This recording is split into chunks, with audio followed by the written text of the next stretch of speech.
8, 9, 10.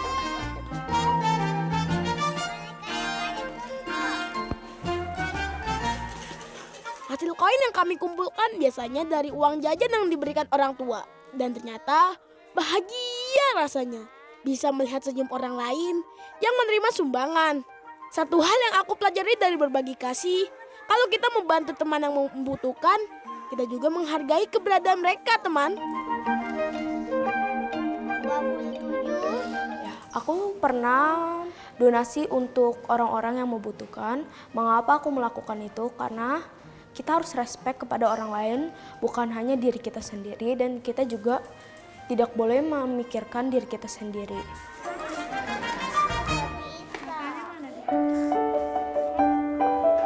Oke, hari ini kita mau ngapain ya? Iya, kita mau art and craft, menghias celengan. Nah, Kami membuat celengan sendiri dari hasil kreativitas kami. Kalau kita punya rezeki yang cukup dari orang tua, kita harus bersedekah kepada orang yang membutuhkan.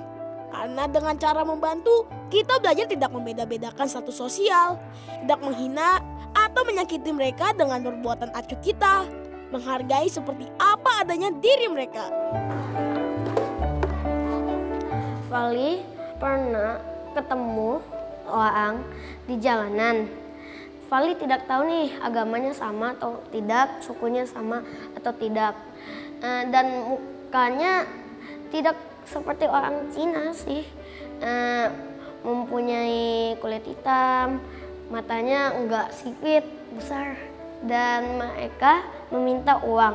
Vali pun menyuruh ayahnya Vali untuk mengasih uang ke anaknya itu. Setiap orang tua dan guru akan mengajarkan hal yang baik kepada kita kan teman? Nah, kalau kita membantu orang lain, selain harus ikhlas, kita juga tidak boleh melihat dari suku, agama, atau seperti kehidupannya teman. Dari hanya sebuah celengan yang kami buat, kami telah kumpulkan koin-koin cinta kasih dan membuat orang lain merasa dihargai serta dikasihi.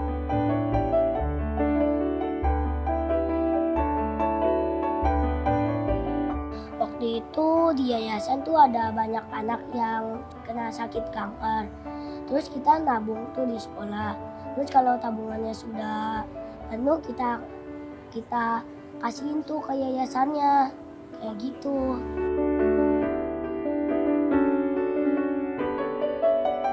Saya akan membantu orang lain lagi walaupun bukan dari keluarga saya atau bukan, saya akan membantu.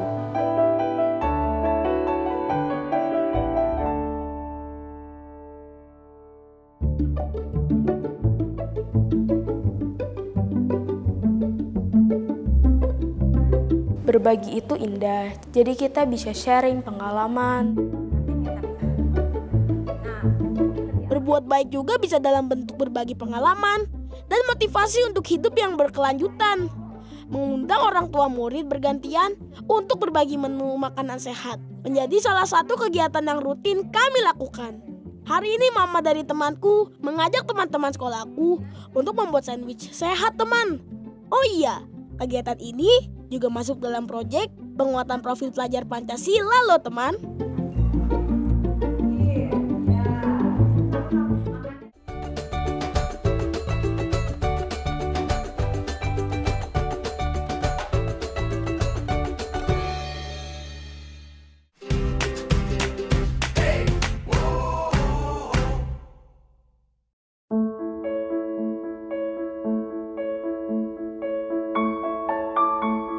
Yang saya tahu pluralisme adalah sikap menghargai adanya suatu perbedaan dalam suatu kelompok masyarakat. Aku beragama Muslim dan di sekolahku ada juga teman yang beragama Kristen, Katolik, dan Buddha. Pasti teman-teman setuju kan? Agama apapun pasti mengajarkan yang baik kepada umatnya. Teman-temanku yang beragama Buddha merasa sangat bersyukur kalau mereka punya kesempatan yang sama untuk menjalankan kegiatan keagamaannya teman. Setiap memasuki awal tahun akan diadakan meta cinta kasih. Menurut saya ada 3 cara, yaitu pertama belajarlah toleransi antar teman, antar umat agama, antar umat suku. Lalu kedua, berteman dengan baik, tidak membeda-bedakan teman. Dan terakhir, kita harus selalu berpikir positif. Setiap kali teman-temanku mengadakan kegiatan ini teman, aku takjub saat mereka melepaskan burung dari sangkar yang memiliki makna. Semoga semua makhluk hidup berbahagia.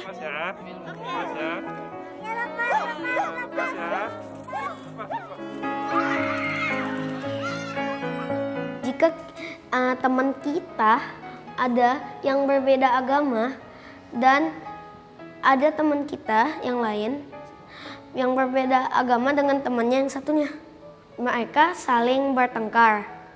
Kita harus berusaha untuk menjadikan mereka untuk damai dan tidak bertengkar lagi.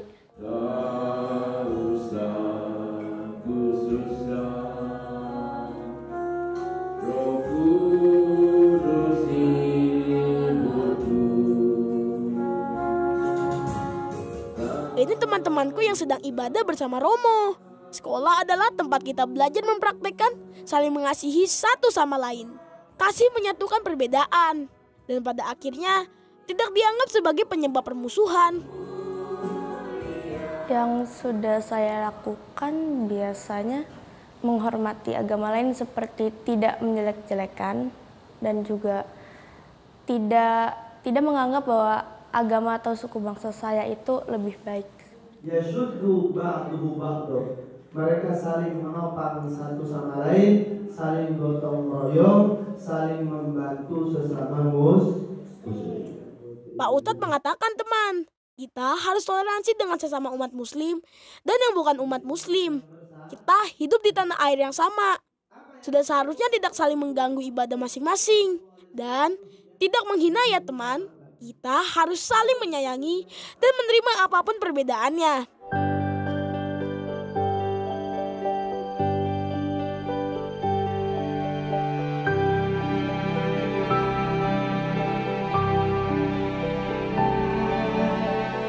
Menurut saya orang banyak berselisih karena mungkin banyak orang yang belum belajar tentang budaya orang lain dan merasa bahwa budaya atau agama diri sendiri itu lebih baik.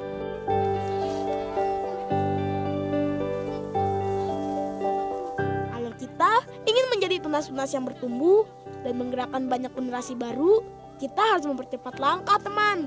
Kita belajar tidak hanya di bangku sekolah, tapi kita bisa melihat dan mencontoh yang baik dari sekeliling kita. Orang tua, guru, bahkan sesama teman. Menghargai dan toleransi hanya sebuah kata. Walau kita juga tidak sama-sama saling berkaca, pertengkaran muncul. Waktu kita merasa ada yang berbeda dan saling merasa hebat. Perbedaan itu akan tetap ada dimanapun kita melangkah teman. Tapi kita akan bisa hidup damai kalau kita ingat kalimat ini. Bhinneka Tunggal Ika.